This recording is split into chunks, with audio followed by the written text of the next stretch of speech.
and welcome to healthyhouseplants.com, where we teach you all about gardening in the great indoors.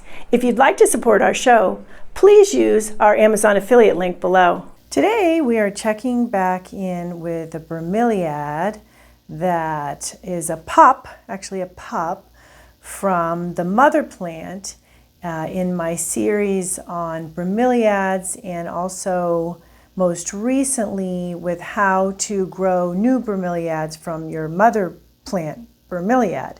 So this is a pup, and in the last video I had separated 6 pups from the mother plant and gotten them into their own containers, and eventually they will flower. This one's doing really well. One way you can tell to see if the plant is rooting for you and beginning to basically acclimate itself to the pot is if you tug very gently on the plant and it feels rooted, it feels firmly in there. It's not loose and like it's going to come out when you pull on it. You don't want to yank, as mentioned. You just want to lightly tug.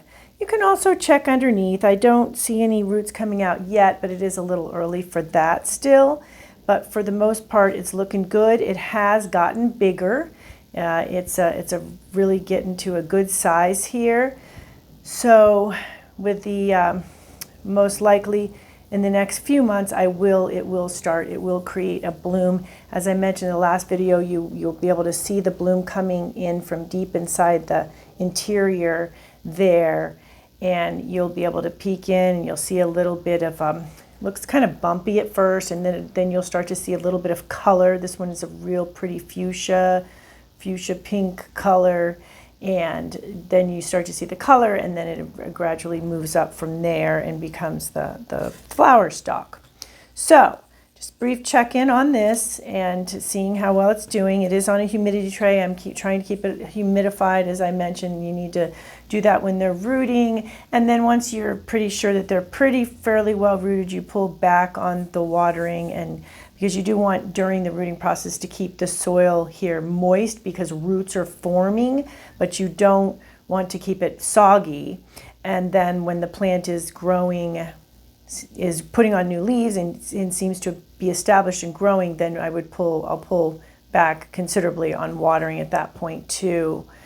As I mentioned in the other videos as well, when you are growing bromeliads indoors, you can lightly water their soil instead of watering in the cup. Outdoors, you don't want to do that, and it's not ideal. However, I found that indoors, if you do water in the cup, you will get things like fungus root gnats love to go in there. And if you live in an area where mosquitoes, and especially time of year, mosquitoes will breed in the cup. So it basically would mean emptying the cup very regularly, or you can water the soil a little bit and be okay. You just have to be real careful with that. Another thing you can do instead of either that is you can mist the plant so that it gets moist, the leaves get moist as well. So you have to play around a little bit. It depends on your climate. If you're in a humid climate, you don't have to worry as much. In a very dry climate, you're going to have problems growing them indoors if they're bone dry. Obviously, they do need to drink water at some point. So a little bit of background on that, and I do have putting links below the prior video on when I did harvested the pups from the mother plant, this being one of them, as well as the prior video to that is all about growing bromeliads indoors and how to successfully do that. Thank you for stopping by today. Please leave any comments about any indoor gardening tutorials you'd like to see. Remember to like, comment, subscribe, and share this video. And please check the bell if you'd like to be notified when new videos are released.